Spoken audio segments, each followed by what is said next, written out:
When I was a little boy, I was raised on a farm. And I don't know if any of you living here in California has ever been raised on a farm, but the one thing about boys who are raised on a farm is that they are always dirty. Always. And I was the dirtiest of all of them. Everywhere I had a crack or a crease or a crevice, there was dirt. Because I was always playing in the fields, working in the fields with my father, just a farm boy, always dirty. One time when I was about 9 or 10 years old, I came into the house late at night, having been in the fields all day. I was very tired, and my mother said, "Paul, you need to take a bath." And of course, I was 9 or 10 years old. I was becoming a man, and I told my mom, "Mom, I don't think I'm going to take a bath tonight." All of a sudden, the entire face of my mother changed, and my mother looked at me, and I still can see the picture of her face, and it still terrifies me. She looked at me, and she said, "You will take a bath." So I said, "Okay, I'll take a bath." So I go in there, I open up the water a little bit, just a few drops, because boys who live on farms, they love to swim in the river and everything, but they're afraid of water that's in a bathtub. I don't know why. So I turned on the water, and a few drops came out, and I did like this. And then I grabbed my mother's white towel, and I dried myself off, and now the towel was black. And everything was going along just fine until my mom walked in the door. And my mother looked at me, and she turned that water on, and she grabbed me by the back of the neck. They were allowed to do that back then. She grabbed me by the back of the neck, and she stuck me down in that water. Thought I was going to drown. And my mother was a woman who worked most of her life on the farm. Her hands were like metal files. And she grabbed me and started scrubbing and scrubbing. And when I came out of that bathtub, I was glowing with the Shekinah glory of God. I had lost at least 3 layers of skin. But I was clean. Now, I want you to think about something. Is my mother more powerful than God? Some preachers, I think, would say yes. But the Bible says no.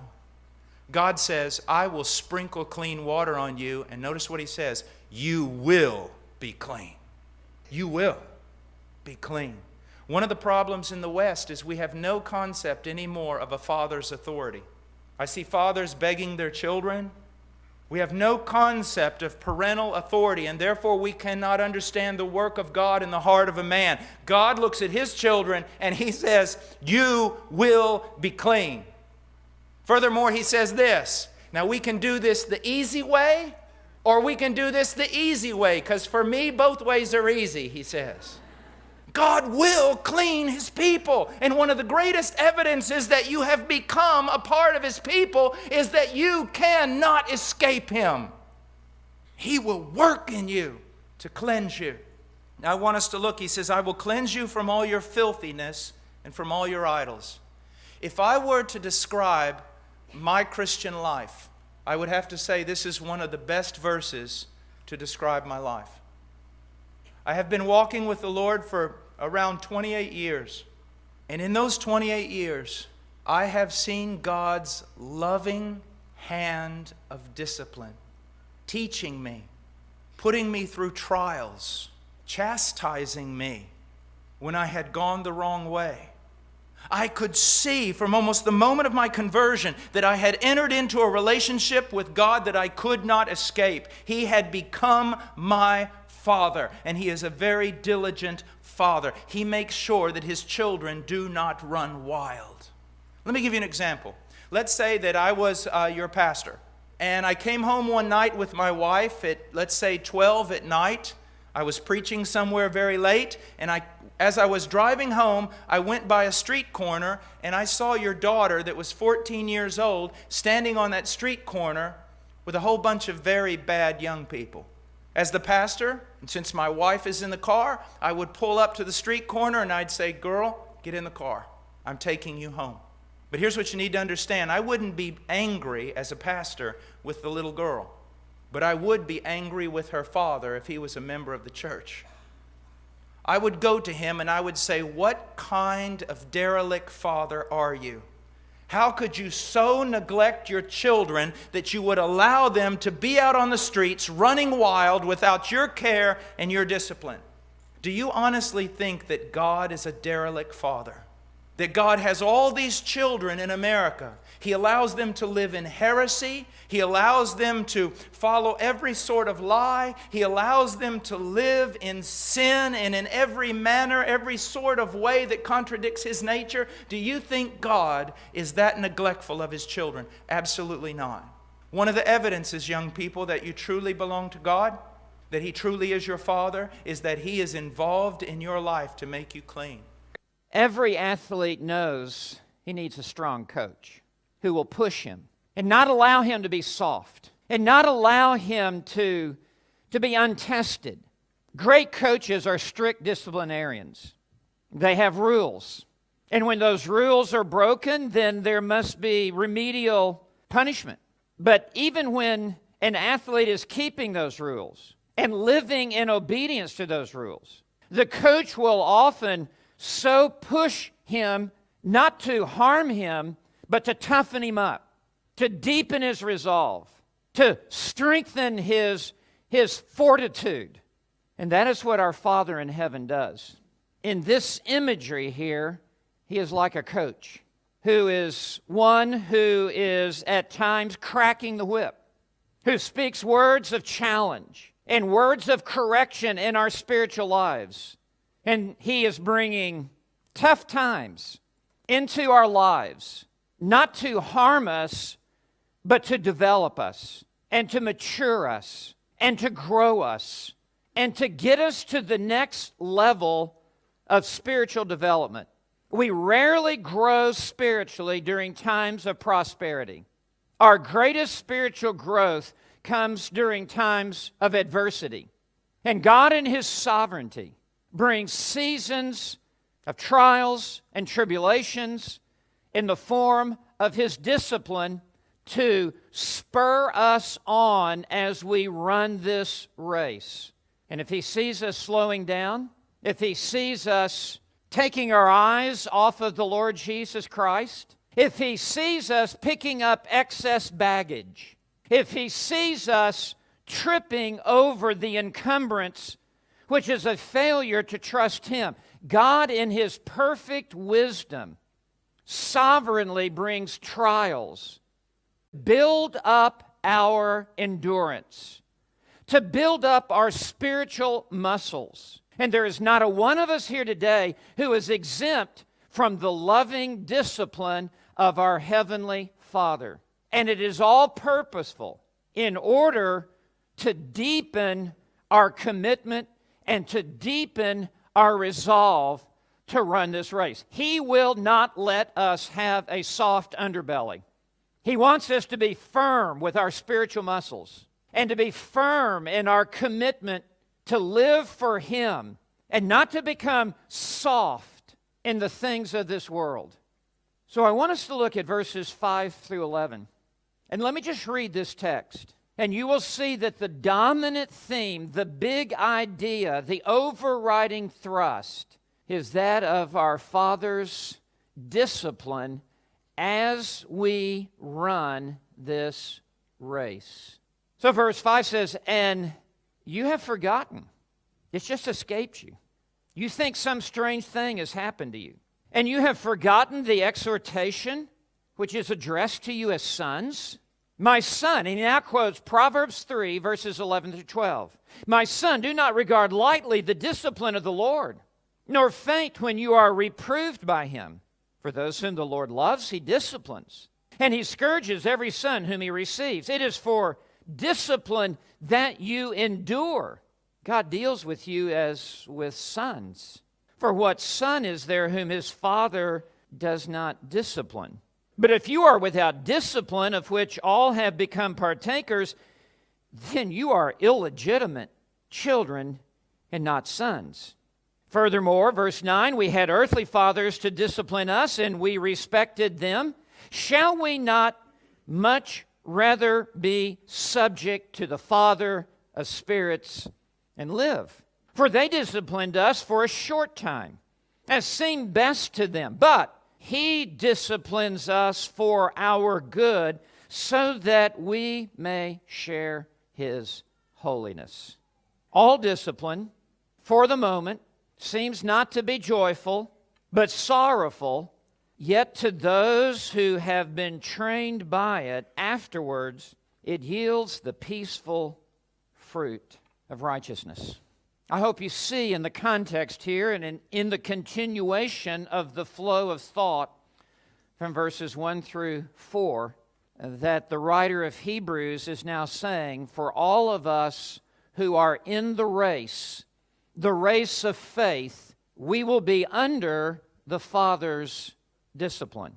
Every single one of us here today who are genuinely born again and who have been put into the race, we are all subject to our Father's discipline. I'll use another illustration from my life as a boy. My mother told me, it was the first day of school, and she told me this. She had bought new clothes for me to wear to school. And she told me, she said, after school, don't get in a fight and tear your clothes up, and don't go down to that river where you always play and get muddy. Well, those were my two favorite things to do at school. Well, I did exactly what she told me not to do, and I knew that I was going to be in trouble, a lot of trouble. So I always had kind of the mind of a lawyer, so I told two of my friends, John and Rance, I said, will you guys go home with me? And they said, sure, because they were just as dirty and their clothes were just as tore up as mine. So we're getting near my home, and my mother looks out the window, fire coming out of her eyes. And my mother, I knew that my life was over at that point. And quickly I thought, now Mom, before you get mad, let me just tell you this. Rance and John, they also got dirty and tore their clothes up. And then she said something that really taught me some good theology. This is what she said. Rance and John are not my children. You are my child. I have nothing to do with them, but I have everything to do with you. Now go upstairs, say your prayers, and prepare to die. Now, do you see what's going on here? My mother had a claim on me. My father had a claim on me. I belonged to them. I was their child. In the same way, if you have truly been converted, God has a claim on you. You belong to Him. He is going to change you for His own glory, and He is going to change you because He loves you. He is not going to let you stay the way that you were, and He has the power to change you. He is a sovereign Father. I want us to hold our place in Ezekiel and just go to Hebrews for a moment, chapter 12. Look at verse 5 of chapter 12 of the book of Hebrews. He says, and you have forgotten the exhortation which is addressed to you as sons. My son, do not regard lightly the discipline of the Lord, nor faint when you are reproved by Him. For those whom the Lord loves, He disciplines, and He scourges every son whom He receives. And then he says, it is for discipline that you endure. God deals with you as with sons, for what son is there whom his father does not discipline? Now listen to verse 8. Here is the warning. But if you are without discipline, of which all have become partakers, then you are illegitimate children and not sons. If you can live in sin, live in the world, with all your worldly friends, doing all your worldly things, and you can get away with it, and there's no conviction of the Spirit, there's no discipline from God, it is evidence that you are an illegitimate child. You are not truly a child of God.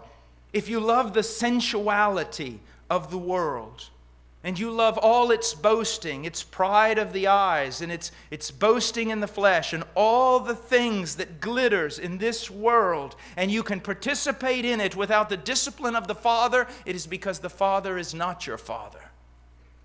I want you to think about this. There is a passage in the Scriptures that says this, Jacob I loved, Esau I hated. Now, we have to ask ourselves a question. How did God manifest His love toward Jacob? And how did He manifest His hatred or wrath toward Esau? This is very, very helpful. To understand this will help you understand something about God being your Father. If you look at Esau's life, God fulfilled every promise He made regarding Esau. He blessed Esau with wealth, with power. He became a great leader, a great nation. God blessed Esau. So how is it that God's hatred was manifested toward Esau? God never disciplined Esau. He let Esau be Esau. He never intervened in Esau's life. He never worked to make Esau holy. He just cut the rope and let Esau go and live exactly like Esau wanted to live. Now, how did God manifest His love toward Jacob? He beat Jacob every day of his life. Look at Jacob. He would not allow Jacob to continue on as Jacob. Jacob was the deceiver. But when Jacob became a son, God said, Jacob, it's going to take a while, but I'm going to change you from a deceiver into a prince. And you look at the life of Jacob, the trials he suffered, the things that he went through, so that when he entered into the promised land, once again, he entered in limping. He entered in limping. Why? Because here's what you need to understand, especially in America. The goal of God in your life is not prosperity, it's not health, it's not wealth, and it's most certainly not your best life now. God's goal, if you belong to Him as a child, is to make you holy, to conform you to the image of Christ. He will cleanse you from your filthiness. He will cleanse you from your idols. And He will be very zealous in doing that. He will do anything that is necessary to make you conform to the image of His Son. Is He doing that in your life? Is He? Do not regard lightly the discipline of the Lord. The word discipline here means education, meaning the discipline of the Lord is to teach you something. It's not to take you down, it's to build you up. It is to give you a liberal arts education spiritually that you need to learn. Now, this word discipline means training, correction, chastisement, and sometimes by punishment. He says, my son, do not regard lightly, and to regard it lightly means you don't think carefully enough about it. You're more concerned about the pain that is being inflicted to you than what God is trying to teach you. Because there is a lesson to be instilled and to be taught in us as we go through a time of discipline. Don't take this lightly because it's purposeful. It's very intentional by God, who is sovereign over all the circumstances of your life. This God who is causing all things to work together for our good, which is to conform us into the image of His Son, Jesus Christ. My son, do not regard lightly the discipline of the Lord, nor faint. Meaning, to want to just give up. That the discipline is so painful and so discouraging that you become exasperated and want to just throw your hands up and not continue with the long stride in running this race, nor faint when you are reproved. And the word reproved, it's a word intended to bring conviction and correction. And now he gives the explanation why God would discipline us. He says at the end of verse 6, for those whom the Lord loves, He disciplines. Our salvation is the work of God.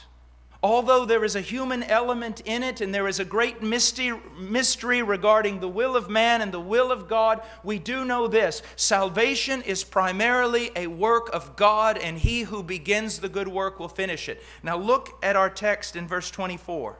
I want to accentuate, I want to emphasize the personal pronoun I that refers to God. Listen to what it says. For I, God speaking, I will take them from the nations. I will gather you into your own lands. I will bring you into your own land. I will sprinkle clean water on you, and you will be clean. I will cleanse you from all your filthiness. I will cleanse you from all your idols. I will put a new heart within you. I will put a new spirit within you. I will remove the heart of stone from your flesh. I will give you a heart of flesh. I will put my spirit within you, and I will cause you to walk in my statutes. Do you see what God is saying? He's saying, I'm going to do a work of salvation. I am going to create a new people called the church. And I am going to do it, and it is going to succeed. And through its succeeding, it is going to prove to the nations how powerful I am. So if God saves a person, He's going to do these things in the life of that person. Is He doing these things in your life? And what are these things? First of all, He's going to work to make you holy. He's going to little by little remove from you your desire and your fellowship with the world. And He's going to replace that with a desire and a fellowship with Christ. Is He doing that? Since your supposed conversion, are you growing in your devotion to God and your love for Christ? Are you growing in holiness? Or are you the same person that you were when you began? Do you still love the world? Do you still want to be like the world? Now let's go to verse 25. He says, Then I will sprinkle clean water on you, and you will be clean.